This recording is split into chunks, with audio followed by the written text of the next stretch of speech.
Hey everybody, Eric here from EFBM, and it's Tuesday. Doesn't feel like a Tuesday. I don't feel like I've stopped in a week. But anyway, such is life sometimes. And speaking of life, what kind of life are you leaving behind for your family? What kind of legacy are you leaving for your children or your children's children? Children often learn by example. They learn by watching and seeing us do and don't do. Are you the kind of person who just sits around and does nothing? Or are you the kind of person who gets up and does something and even takes it a step further, as you get my hand very close here to the camera, or do you take it a step further and include your family in it? And I got to give a shout out to my bride. She has started taking our son on runs with her. She is working with him to do the couch to 5K, and I tell you what, I am so proud of that little guy. He when they started out, I think they did maybe a little over a mile or maybe less than a mile in the time it took, but the more he does it, yesterday he did like 1.75 miles in less than 27 minutes. That's awesome. Rock on, little dude. He's 9 and he's starting out, and I'm really proud of him. And I'm also proud of my bride, because I tell you what, he keeps it up at that pace, and he's going to be outrunning me most definitely, and then her as well. And so, you know, I'm really encouraged by that, because we're sowing into our kids this desire for healthier lives. And what's great is the fact that he doesn't want to do it all the time, but he still does it, and he can have a sense of accomplishment from it after he's done.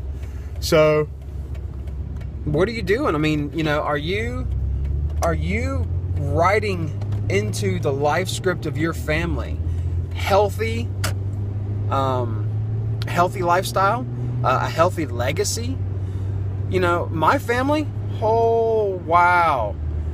And it's in my family, it's crazy. There's heart disease and cancer and high blood pressure and all kinds of other crap that, you know, the odds are really, really stacked against me.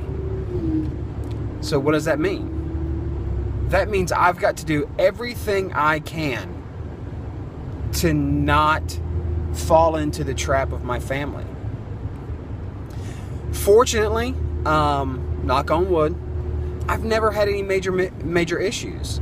Every time I have blood work done, you know, in my 34 years of life, the only, when it comes to my blood work, the only thing that's ever been high is my triglycerides. And that was when I was eating terribly. I mean, we're talking 3 or 4 monsters a day, a couple of those medium personal sized pizzas for myself, not even from a pizza restaurant, like the frozen stuff, which is even worse for you because of all the preservatives and stuff in it. But eating a couple of those by myself, killing a big bag of chips and cheese dip from a jar, you know, eating 5,000 or 6,000 calories, but only using maybe 1,000 to live. And so this isn't a, hey, I can eat what I want to, because I was also over 300 pounds and felt miserable and was winded walking up steps and lived a poor excuse for a life. But I wanted to change that. And even at my unhealthiest, my blood work was always really good. It was always funny to see the look on doctors and nurses' faces, because they would look at the paperwork and blood work results. They'd look at me, look back at it, look at me and go, Eric? Yeah, me, big fat guy, got good blood.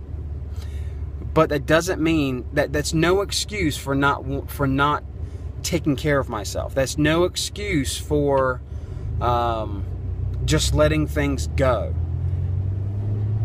Because of my family history stacked against me, well, guess what? Eventually, genetics are going to win out.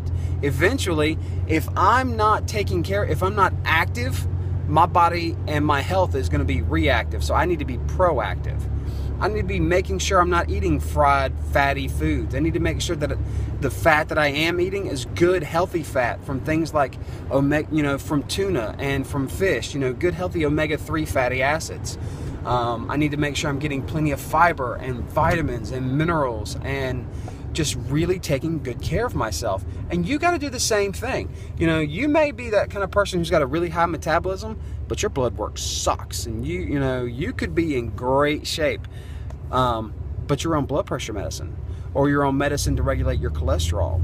Whatever the case may be, each of us have our own personal struggle, and why add to someone else's struggle? Do what you can now to write into your family a life of legacy. As a Christian, Scripture says, the Bible talks about in Proverbs, a wise man leaves an inheritance for his children. Well, that's not always financial. Sometimes that's the gift of wisdom and the gift of knowledge, so that they don't make the same mistakes we did in our youth. How many of us watching these videos are starting from a place of being unhealthy and trying to get healthy? Probably most of us. Most of us are probably trying to unwrite the things that we've written into our teenage and adult lives because we're tired of it. So why write that same kind of stuff into the lives of our children? Take the time to teach them well. Train up a child in the way that they should go, and they will never depart from it. So, you guys, I hope you have a great day. Workout. Hello. Today, my workout was almost completely strength training. And I didn't do much cardio. I hit the weights.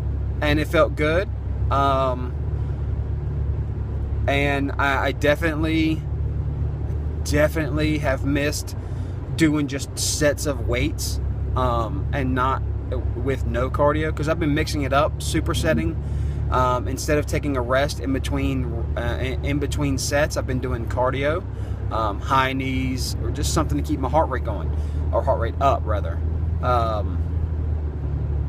But today it felt good not to. Today it felt good to just superset weights with weights, and that was nice. So if there's something you haven't done in a while that you're just like, hey, I want to do this, unless you're in the midst of a program, unless you're doing something like P90X or Plyo or PO, however it's pronounced, PIO, maybe you're doing something through Beachbody.com, like the Jamie Eason workouts or the Jim Stepani stuff. Unless you're in one of those programs, go back to basics. Go back to the good old bench press, dumbbell curl, tricep extensions, stuff like that. Get back to basics, because sometimes getting back to the fundamentals is where it needs to be. So, you guys, I hope you have had a great day. I hope you have some great meals planned. I picked up some stuff to top off my stash at work, some hard-boiled eggs and some spinach and whatnot. But we'll see you guys next time. Remember, we are just ordinary people trying to live extraordinary lives. And don't forget, your life has a lasting impact. We'll see you next time. Bye-bye.